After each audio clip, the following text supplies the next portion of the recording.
chain. You don't want anything to happen to anybody, let alone a child.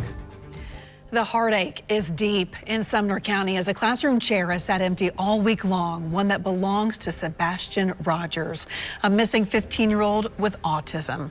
He hasn't been seen in 5 days. A dive team has now been called in to help with this investigation. News Channel 5's Aaron Cantrell has been following this search all week. Aaron, tell us what's going on out there today. The morning of February 26th started like any other for the Proudfoot family of Hendersonville, Tennessee. But what awaited them was a nightmare they could never have imagined. Sebastian Rogers, a 15-year-old boy with high-functioning autism, had vanished without a trace from his own home. The search for Sebastian spanned over a week, with state and local authorities deploying helicopters, drones, and search and rescue teams, but despite their efforts, there was no sign of the missing teenager. Even, they say, they searched the landfill that they shouldn't have searched, according to a few people that I've talked to. Now, Sebastian has not been seen in person or on camera since his disappearance on the 26th of February. His mother, Katie Proudfoot, and stepfather, Chris Proudfoot, spoke to the media for the first time on Monday, the 4th of March, 8 days after he went missing. Ms. Proudfoot told that the family went to sleep at their home in Hendersonville the night before he vanished. But when they woke up on the morning of the 26th of February, he was gone. When Ms. Proudfoot found her son's bed empty, she called her husband, who was at work, saying, "I can't find him," she said. And when he asked, "What do you mean you can't find him?" she replied, "He's not in the house." Well, Emily and Carrie, there's still an active scene out here, but we do know that the Franklin Police Department, they got a call from the Sumner County Sheriff's Office yesterday asking if they could send out a dive team. And there was a small police presence outside of the Rogers family home today. There were members of that dive team. Also, there was a raft and an ATV, and officers were just looking at the area, just hoping to look for anything that could lead to Sebastian. But community members, they are just hoping and praying that he comes home safely. And there's zero leads.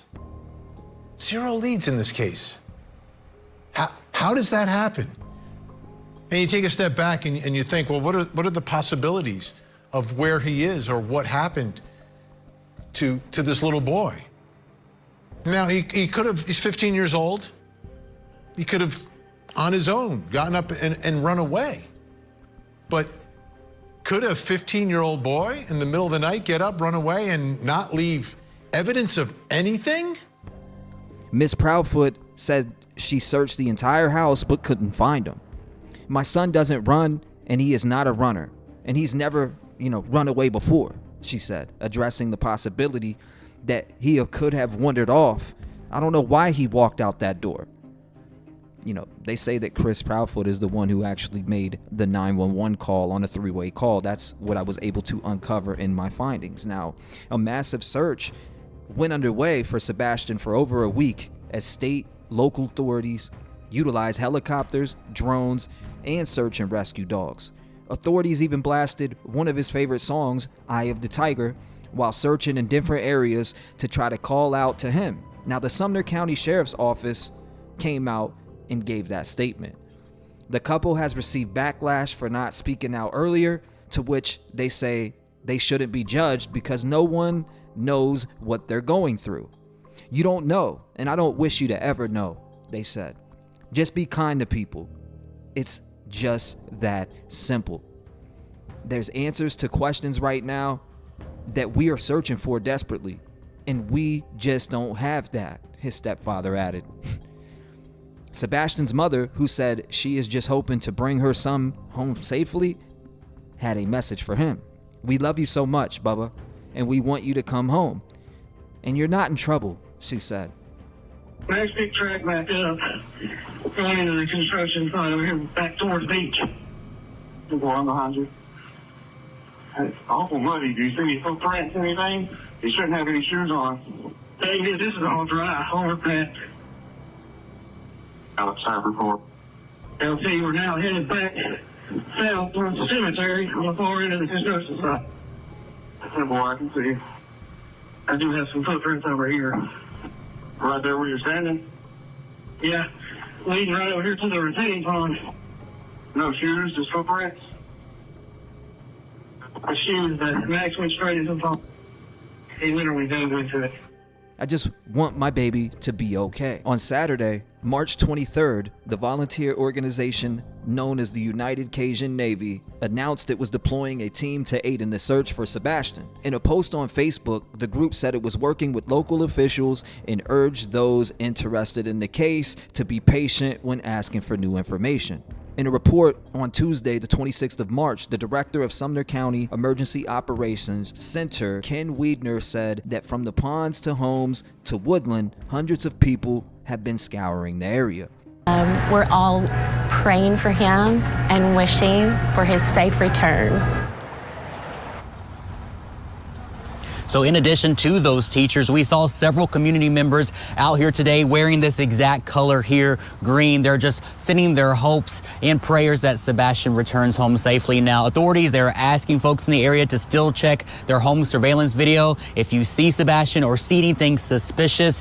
And if you do happen to come across him, of course, call police immediately. I'll send it back. I also conducted an interview with Seth Rogers very early on, during which he revealed some latest information. Katie explained that evening, her son took the trash out to the end of the driveway, as was his usual chore. And then around 9 p.m., he was told to go to bed.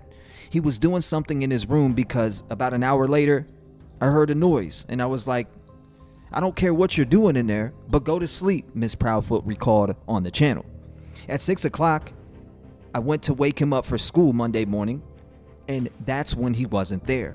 In a further interview released on the 25th of March, Miss Proudfoot said she believed someone had taken her son. Sebastian's father, Seth Rogers, also spoke Monday night, explaining that he had no contact with the Proudfoots in around 2 weeks.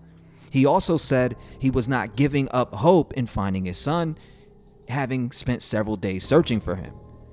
The Tennessee Bureau of Investigation, aka TBI, originally issued an endangered child alert for Sebastian on the morning of the 26th of February. On 27th of February, the alert was elevated to an Amber Alert based on additional investigative information developed during the search.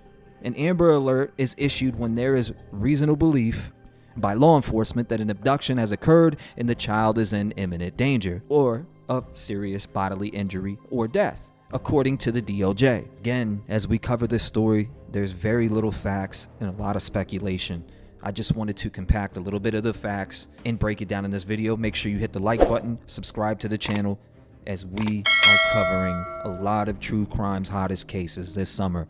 Rev Gang family, I love you guys. I'm out.